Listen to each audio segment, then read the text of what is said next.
Welcome, everybody, to podcast number 331. We're going to continue reading the book about the Takt production system, and we will continue on with the fable and start with the section, The Quest. Stay with us. This is the Elevate Construction Podcast, delivering remarkable content for workers, leaders, and companies in construction wanting to take their next step. Get ready to step out of your comfort zone with Jason Schroeder as he encourages you to do better, live a remarkable life, and expect more. Let's go. Welcome, everybody. I hope you're doing well. We're going to continue with the fable. This is a really good portion.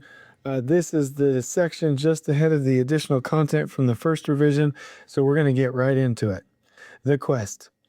Lunch. The restaurant was close to the proposal area. It was Juan's choice, although he joked about it being too casual for the meeting. They ordered and made their way to sit at the shaded table. Olivia unwrapped her food but began talking instead of eating. Juan, we're failing at one care, just like today at the interview. The same feeling I had when you were late this morning is the exact same feeling I get on the job when I'm not there. No offense, she added quickly. I didn't mean it that way. What I meant was... It's okay. I know I helped mess things up this morning. Please don't apologize. It was a different atmosphere, he mused. Things were off for me even before you got there, Olivia said. I've been thinking about what you said, though. Leaving early would be what we would call waste, right? You probably left at the right time, but you got held up because traffic didn't flow like it should have. That's exactly what's happening at OneCare. We have plenty of time, and the team is pushing hard, but they're running into a bunch of starts and stops just like you did on the way to the interview. Olivia's eyes widened as she made an important connection. Do you get what I'm saying? Juan sat back, paused for a beat, and then nodded.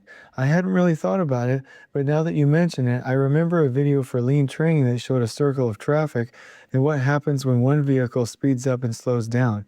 It creates chaos to the entire circle. Olivia nodded in agreement. Chaos was it exactly. The same thing we had in our meeting today. She took a bite of her burger, thinking as she chewed. Going too fast or too slow causes irregularities in the traffic. What's the equivalent of starting and stopping on the project site? We've implemented Last Planner and Scrum on our project just like we do on all of our projects, and I think the system seems to be functional. Juan nodded his agreement. They ate without speaking for a few minutes until Juan spoke. Maybe I could go over to OneCare and do some looking around. Maybe there's a part of the process they aren't implementing right. Olivia loved the idea immediately. Absolutely. Our weekly work planning meeting starts at 1. Can you make it? Juan gathered his trash. You really want this figured out, huh? I do. In fact, I think I'll cancel my next appointment and go with you. I feel like we need to follow up on this right away. Hold on now. Can I at least refill my drink first? Juan joked. The weekly work planning meeting. As she drove, Olivia made a quick call to Paul, the PM, to request that he join her in the meeting. When she arrived, the room was a blur of orange and yellow safety vests, with some still wearing their hard hats.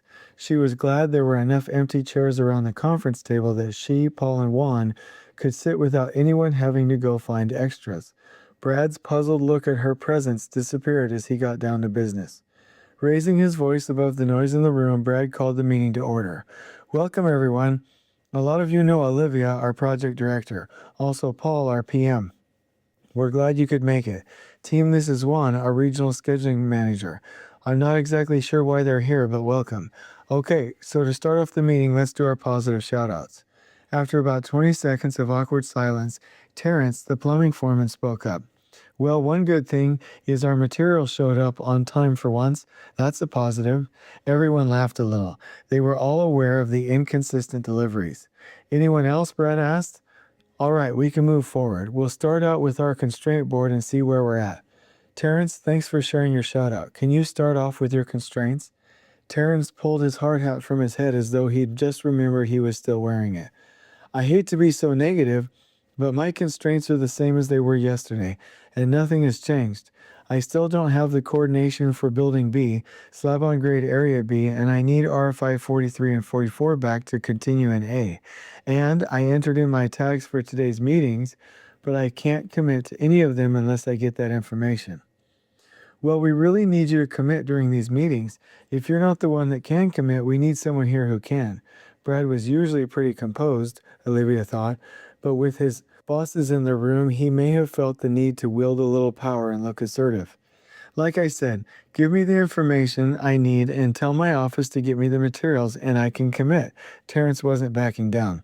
It isn't my responsibility to get you answers and procure your material. Isn't your company in charge of both? Asked Brad pointedly. Sure it is, but the schedule always changes, Terrence said. How do you expect them to get that to me when it's a moving target? Olivia was surprised at how quickly the mood had deteriorated. The trade leaders had become visibly tense after Terrence's comments. From that time on, it was clear to Olivia that they were only going through the motions, waiting for the meeting to end. People problems. After the meeting, Olivia thanked Juan for coming, said she would talk to him soon, and waited for everyone to disperse before she approached Brad. She knew him well enough to know that it was best to be direct with him, mirroring his own style of communication. She wanted to understand the contention she'd just witnessed. It seems like you're struggling with these trade partners, Brad. Why is there so much tension? He gave a slight shrug. I wish I could tell you. There isn't a lot of difference about this project than the last one, except that it is phased design and twice as big. I've implemented last planner just like we did on the last one, but it just isn't working. The trades just don't get it. It may be time to talk to their company bosses if it doesn't get better. Olivia considered the idea. If it comes to that, I'll be supportive of that effort, but I'd like to see if we can work out a solution before we take that approach. Brad nodded. Okay, in the meantime, we'll just keep pushing forward. Brad's support increased Olivia's determination to help find the solution. His phone rang and he quickly pulled it out of his pocket to look at it. Olivia could tell it was a call he needed to take. I'll let you get back to it, she said, anxious now to get back with Juan to get his thoughts. She dialed his number before she left the building, and they spoke as she drove the short distance to her office. Hello, Olivia. Were you able to find anything out? Juan asked. Brad feels like the trouble at One Care is a people problem. The trade partners just aren't buying in and playing nice. I got that impression, Juan said, but there may be something more going on here besides big egos and bad attitudes. This project is pretty large and complex. It might take a little more digging to get to the real cause. Are you volunteering to grab a shovel? Olivia asked. Juan laughed. I'd like to see what we could uncover, but we might both be a little too busy to sort this out right now. The question is, do we ask the leadership team for help? I will absolutely be discussing this in our next meeting, but we can't just dump this on them. We need to strategize and build a plan. I'll give you a call this evening to hash some details out. In the meantime, I'll speak to Brian. That sounds like a good idea. I'll keep working on it until then. Thanks, Juan. I appreciate your help. When she was settled at her desk, Olivia called Brian, Evergreen's CEO. She kept him informed about her work, and he did all he could to be supportive and enable her success. He told her on more than one occasion that he valued her transparency. It took her a few minutes to line up all her thoughts and explain her concerns to him, but he didn't interrupt until she wound down. This has been on my mind ever since the warning from One Care over the safety reports. But I trust you're working on a plan. I don't have to tell you what a high priority this is. I don't have a clear direction yet. I just want to circle you in and assure you that I'm working on it. I will update you as we move forward. How does that work? Sounds good. Thanks, Olivia. The consultant. Olivia stole a moment between meetings to give her husband a quick call, but when she saw that Juan was phoning, she ended with an I love you and talk to you later. She was grateful her husband supported her hectic work schedule. She did not take him for granted. Juan began speaking before she could even say hello. This is Juan, the master scheduler, calling to tell you about a genius idea. Olivia laughed. I thought we were going to talk about this later this evening. I didn't think it could wait. I've been tracking this guy David on LinkedIn. He's a consultant from Elevate Construction and does a lot with operations, especially with field operations. He's also a Kappa Pro member with the Table Group. You know, Patrick Lencioni's company. Anyway, he does organizational health and team building consulting, and I'm thinking he might be able to shed some light on our problems. Olivia liked what she was hearing. Juan was sharp, and she was glad she had enlisted his help. It's certainly worth a phone call. The job can afford for us to get some help, but I would need to know that he's a fit for what we're trying to do. I'm out of my meetings by 4. Can you set up a call for us by then? Sure, I half expected you to say that you were ready right now, but 4 should work. I'll call him now and see if I can get something set up. The phone call. Olivia took a swallow from her water bottle and tried to clear her mind when she heard her phone vibrate. She wanted Elevate Construction to be the answer to their problems. So many people's lives were affected by this project. It was so important to her to be respectful of all the crews and their families, and that meant finding a way to be successful. She took a deep breath. This is Olivia. Hi, Olivia, Juan said. He sounded happy. David is on the line with us. How are you, Olivia? David asked warmly. I'm fine, thank you. I appreciate you jumping on a call with us on such short notice. Not a problem. I'm happy to help. Please explain what's going on. David's voice had an unmistakable energy and excitement that she was grateful to hear. Well, we're a company that has quite a bit of experience with Last Planner and Lean. I think we usually do pretty well with our project scheduling systems, but we have one team that is really struggling. It's our largest project and the owner is a VIP for us, so we just can't have this thing fail.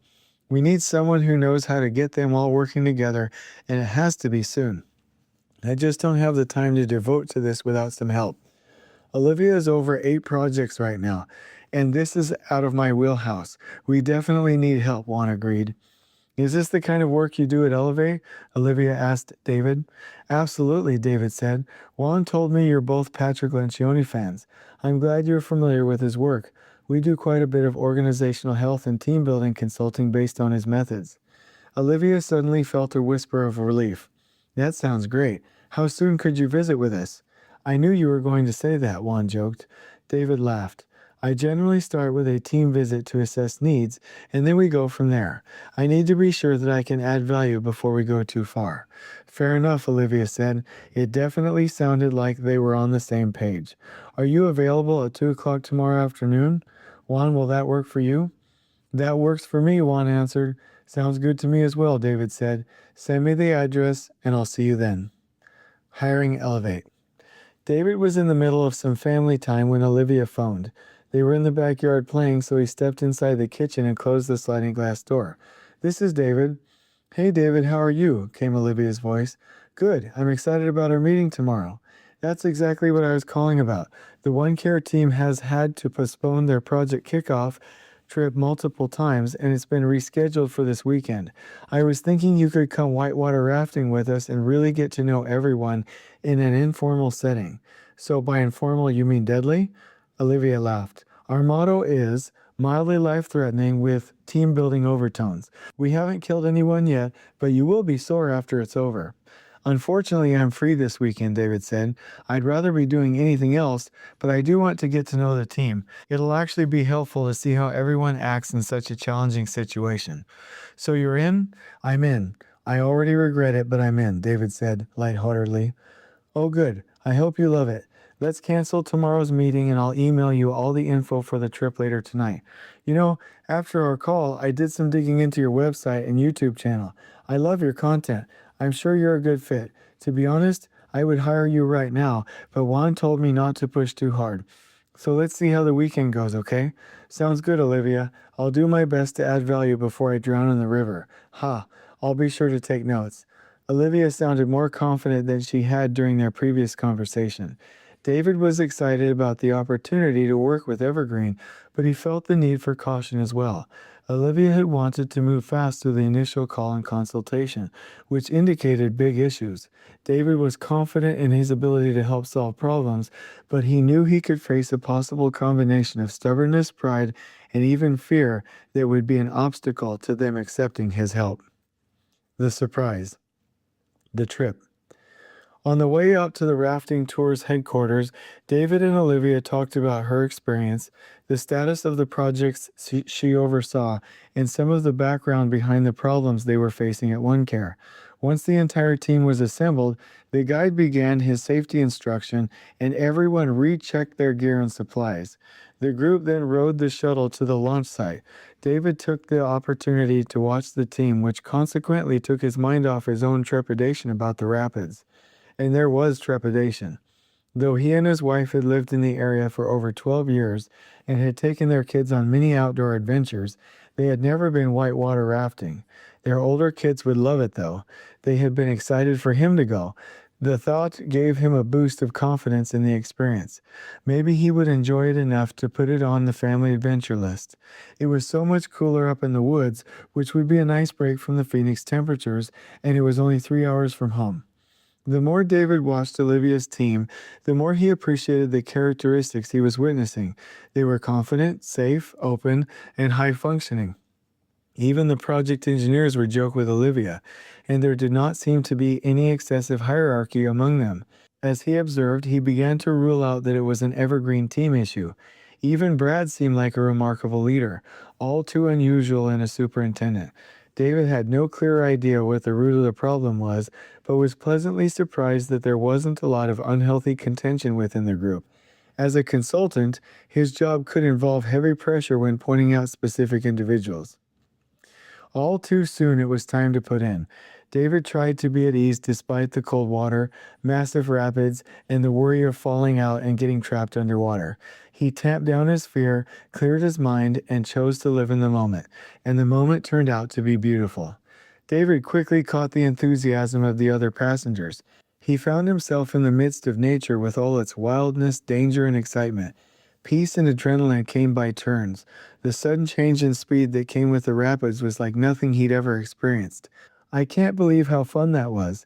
I was so freaked out at first, but man, that was a blast. I can't wait to go again. I'm so glad you're having fun, and you survived to tell about it, Olivia teased. I've never felt so much exhilaration and so much chaos. We could have flipped over at any minute, but I felt that adrenaline kick in and I was in the zone. That's what happens every time I go, Olivia said. For me, the rush comes from being near the danger. That's why I do whitewater rafting. Calm rivers are no fun. You don't know when you're about to come up against a rock. You're always ready for anything. You knock into something and you trust the guide, and then eventually you'll start to be able to trust your own skills. David thought about what Olivia had said as the guide walked them through packing up. He thought about the rush, the exhilaration, and how it was more exciting because there was an element of danger involved. He thought about the correlation to people who worked well under intense pressure from deadlines or procrastinating. She'd said, "The rush comes from being near the danger." He thought he could put that idea to very good use. The campfire. They arrived at the Airbnb, ate dinner, and eventually gathered around the campfire out back. David continued to study the dynamics of the team and their individual personalities. He understood that this trip was originally intended to celebrate the team's success in kicking off the project after design, but it did not seem clouded by the struggles they had been facing lately. Discussions were animated as they deliberated the contributions and vision of the team. This was clearly a united group. Their cohesion had been evident while rafting and throughout the night's activities. The team members seemed adept in understanding each other's roles, holding each other accountable, and didn't seem to take offense when hard things were said. It was remarkable to watch and confirmed to him that Evergreen took training and skill building seriously. David continued to feel the problem lay beyond the team gathering here tonight. It was a pleasure to watch the team celebrating their accomplishments and lining out their next steps and team goals. Afterwards, Olivia dismissed the team with her appreciation for them and for such a wonderful day. As she, Brad, and David tightened their circle around the fire, the mood shifted in anticipation of discussing the issues that necessitated David's presence. You have an impressive team, Olivia. They are high-performing and seem to have organizational health under control. David said sincerely, "They're a great group." "Thank you, David. I have no doubt this team is doing all they can. I owe it to them to figure out what's going on. It really could be that the trades aren't performing. I know my team is doing all they can." Brad added a log to the fire and backed away as sparks flew up. If you ask me, I think the biggest challenge we have is with our trades, he said. They're just not buying into the system we've put in place. I'm not used to the insubordination. Olivia, do you remember that lean training we did? How could I forget? It was hard enough to get you to go in the first place. I practically had to drag you there, Olivia smiled at him. Do your arms ever get tired of holding that over my head? Brad asked, making them both laugh. But seriously, remember that analogy of the river of waste they showed us? They said lowering the water level would help the team to see and remove roadblocks, but I've been thinking about it, and I'm not sure that's it. Brad poked at the fire with a stick. The embers glowed with a bright orange light. David zipped his coat up. The temperature was dropping. Brad continued his train of thought. At One Care, we're running with minimal resources and it doesn't help identify roadblocks. We're still riddled with problems and obstacles, and once we hit one, the water level doesn't stay low, or in our case, the resources don't stay low. Our resources have to actually increase based on the need to get past the roadblock. Then we don't have the time to get rid of the roadblock anyway because we don't see it in enough time. It's just like rafting today. You don't know you're heading towards a rock until you're right on top of it because you can't see it. And if you had any less water, the river would be like a stream and we couldn't raft in the first place. That's great, said David excitedly. Brad had hit on something important. Sorry to interrupt, but I think I've got it. I've always had a hard time with that lean analogy too. It's not the level of water that needs to be adjusted, it's the stability and flow. Here's what I mean. Of course, you don't want too much water, meaning too much excess and wasteful resources, but you don't improve the team by reducing the water level. You improve by adjusting the flow and calming the water. I know that doesn't really work in real life, but for the analogy's sake, stay with me. David paused for a moment. Brad, why couldn't you see the rocks? Because we were going so fast that even when a rock was protruding, it was covered by the speed and force of the water. Everything was too chaotic to see them, so we couldn't prepare for the rocks or avoid them. Exactly, David said. Even if the water level was lower, you have still been going too fast to navigate around rocks. But slowly the speed of water and calming the chaos would have allowed you to see them. You would have seen the rocks if the water were clear and calm, right? For sure. I like that concept, said Brad, and Olivia nodded. I've always hated the idea of lowering the water level because that leads to slash and burn management, which I think gives lean a bad name, Olivia said. What we need is stability and to adjust the flow. For me, that solidifies why Takt systems work so well, David said. Are you saying TACT? Olivia questioned, as in TACT? Takt, as in capital T-A-K-T, David replied. Brad and Olivia were both leaning forward, the light of the campfire illuminating their faces. Both waited expectantly for David's next words. Takt is taken from an older German word that basically means rhythm or beat. It describes a planning method based on cycle time or takt time. It's the primary scheduling system I use. Takt is a system where you schedule the right flow and pace into the project, and that stability allows the team to focus on removing roadblocks. But it's not reducing resources that allows the team to see and remove roadblocks, it's stabilizing and adjusting the pace. If we rafted on a clear, calm river with the same amount of water at a better pace, we could have seen the rocks and simply gone around them. True, but that would have been boring, said Brad. That's just it, David said eagerly. He made an important connection. Something Olivia said to me today got me thinking.